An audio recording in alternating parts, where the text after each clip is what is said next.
ドジャースは日本時間ブルワーズ戦で2桁得点を奪う大勝を収め、レギュラーシーズンで続いていたブルワーズ戦の連敗を9で止めました。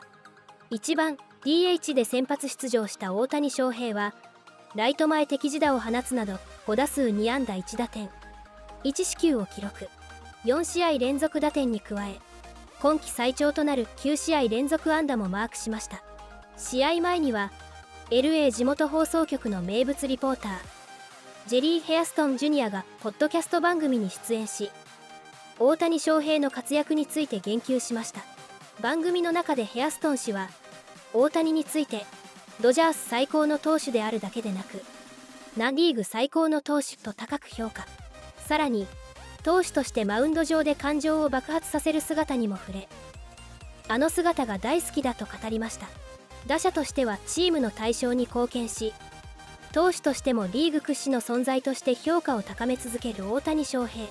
まさに二刀流として再び大きな注目を集めています。これらの模様を日本語字幕付きでご紹介します。Yeah, I heard Gomes saying that they don't want to chase their tail, right? You want to make sure you're continue on the 6-man rotation, guys like Ohtani and Yamamoto and Roki, keeping that intact. By the way, we went like 19 minutes into the show without mentioning Shohei Ohtani, so I think that was a record. That's a record. But, definitely a record. Is that the new record, Jerry? But might as well switch gears there. Once Shohei gets brought up, okay, the rest of the show could be about the guy. But 5 innings, goes scoreless.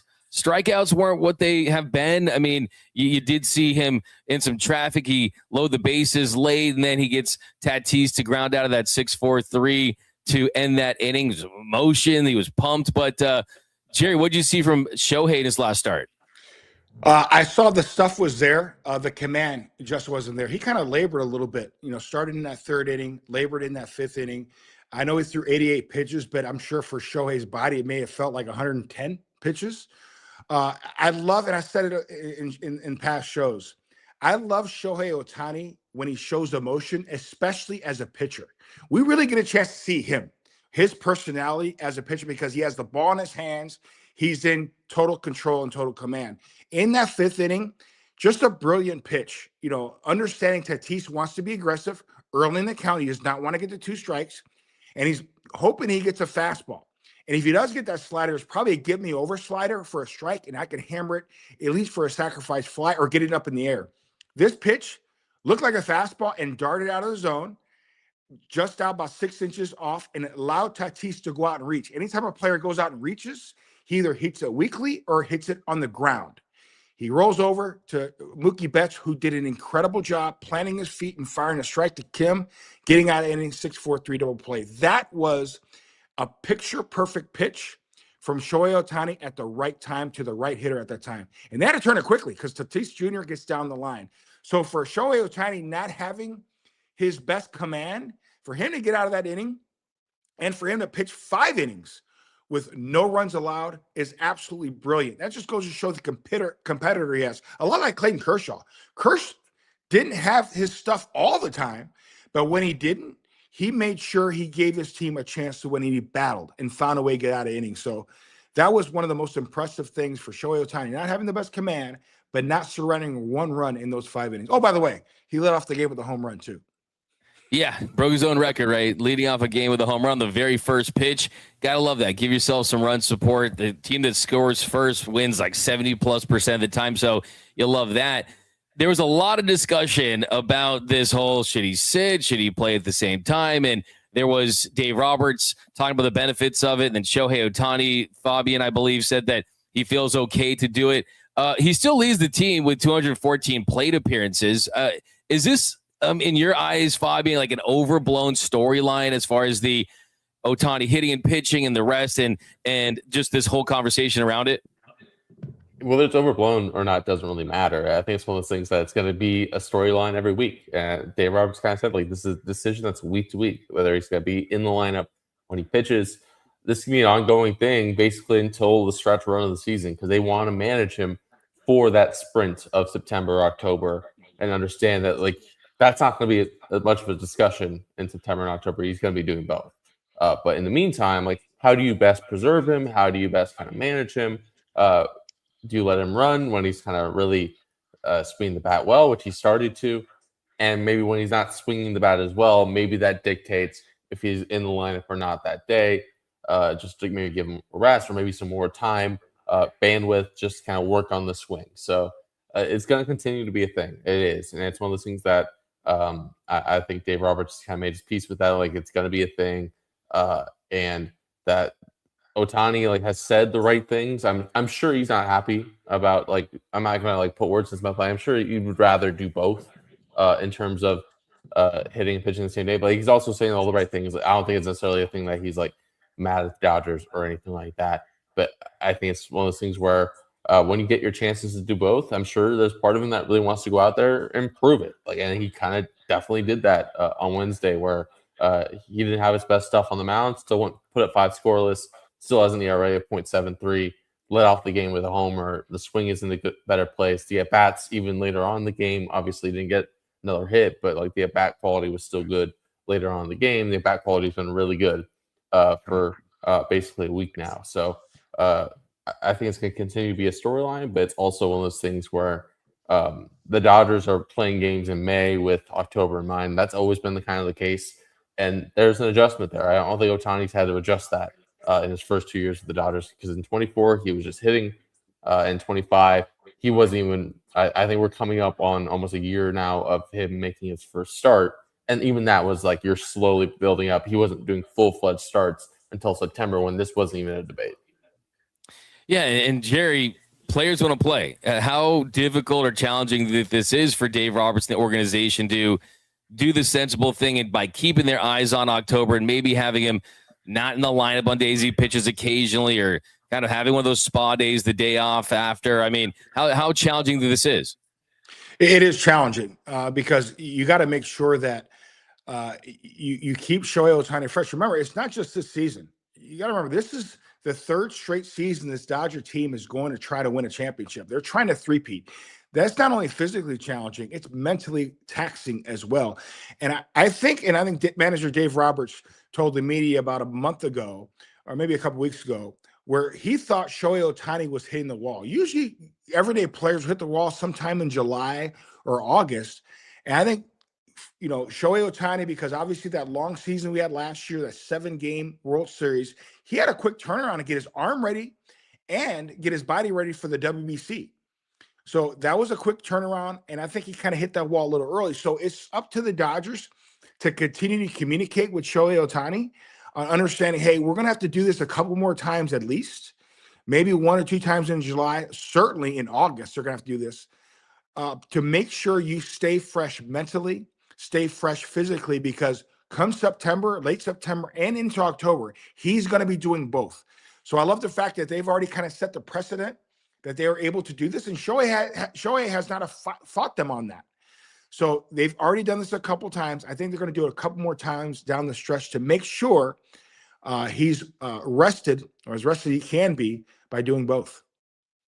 Yeah, it's definitely, and the bat has picked up. There's no doubt about that, and we know what he looks like when he's right. He's back to being that unicorn. But you look at the Cy Young. I mean, you've talked about this all year. I mean, 49 innings, 50 games played, still one shy. Christopher Sanchez, Paul Skeens, Jacob Mizorowski, they're continuing to have really, really good seasons.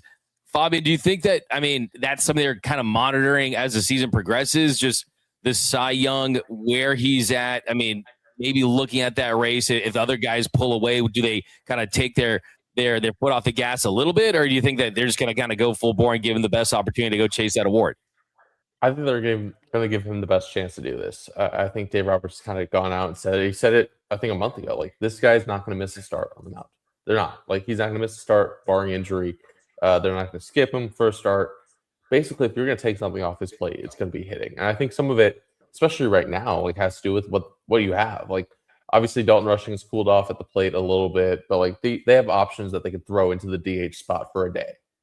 In terms of turns to the rotation, like, no, like we got into that earlier with the acquisition of Eric Lauer. Like, they don't have the pitching depth that they did on paper. So almost they kind of need him as a starter at this point more than they need him in the lineup, which is saying something, because like his bat was more important to the Dodgers his first 2 seasons as a Dodger. So I don't think they're going to necessarily pull the pitching off his plate anytime soon. And even if some of those guys separate, like, I think there's still part of Ohtani that wants to show like he can go a full wire-to-wire season as a starter and show just how dominant he can be when he's doing that part of his game. And I think Jerry too, it's not like he's just pursuing this award. He really enjoys pitching. I mean, you see the emotion, you see the fiery competitor out there. I think that he's loving life back on the mound for a full season. Yeah, he is. And he's been our best pitcher, guys. He has not only been our best pitcher, he's been the best pitcher in the National League. So you got to make sure that he is ready to roll when his turn in the rotation comes up. So I love the fact that he's chasing this. It gives him something to hunt.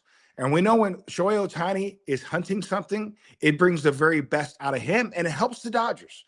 So I'm all for it, making sure that each and every time he gets an opportunity to start, he's out there doing his thing. He's entertaining. I love his start day, and he has been lights out. And like I said earlier, he may not have had his best stuff against San Diego, but he found a way to give us 5 strong innings of no runs allowed. And each and every time he's taken the mound, guys, we should have won that game. I know he's lost one, but I think the one start he gave up 2 runs in 6 or 7 innings pitched. Should have won that game. The offense just wasn't there. So love the fact that he's going for this award. John, I want to start with you this week on, I've pretty much watched every one of Shohei Ohtani's starts this year. He's been fantastic on the mound, but he hasn't always hit while he pitches. This past start, we did see him hit while he pitches. He led off with a home run. It definitely wasn't his best start. He definitely didn't look his sharpest. Is Dave Roberts and the Dodgers onto something this year where Shohei isn't hitting as much while he pitches? Do you think that's something that's playing into the year Shohei is having on the mound? Should we see that more? Yeah, I've tried to explain it a long time ago to people, and they just don't understand what the heroics that he's been pulling off, right? I mean, it's impossible to do both at an elite level. It is truly impossible. But what he's doing is the next thing close to impossible. He's incredible. And it's going to have regression. We haven't seen the full complement of his season on the mound and hitting. Is he going to figure it out? Yes, but it is hard. People don't understand. I know pitchers take a lot of grief for, how hard is it to pitch once every 5 days? It's difficult because you have to concentrate just on the pitching aspect, the training component. Your eating habits are different. Your preparation is different. And imagine if you have to do that every single day, and 4 out of the 5 days, it's for something different. You can't afford to go in a slump and affect both. It's one thing to not pitch well, but hit well. It's one thing to not hit well, but pitch great. And so he's just doing something that for the first time at an elite level with an expectation through the roof, we're getting a chance to see the normalcy. He's normal now, right? This is kind of normal if anyone could ever understand what doing both is like. Obviously the numbers are fantastic. Can you win a Cy Young Award in a 6-man rotation? There's a lot that comes along with that. There's a lack of innings. There's not getting the totals that other pitchers will. So we're starting to have a Cy Young conversation. The ERA is 0.73, but he's in a 6-man rotation and not getting the innings that the main guys are getting. Can you win it in a 6-man?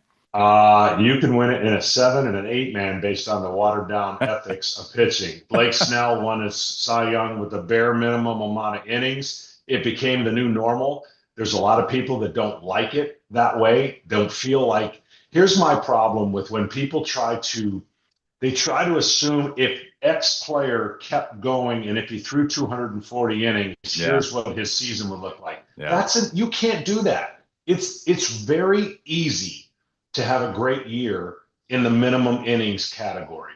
It's a lot harder to have a great year when you make every start and pitch 240, 230 innings. Yep. So I think the biggest thing for Shohei is he is going to show what he's capable of doing on the mound. He always has. And now that he's healthy and now that he's determined, he's going to win, in his mind, a Cy Young and prove to everybody why he's the greatest player in the history of baseball.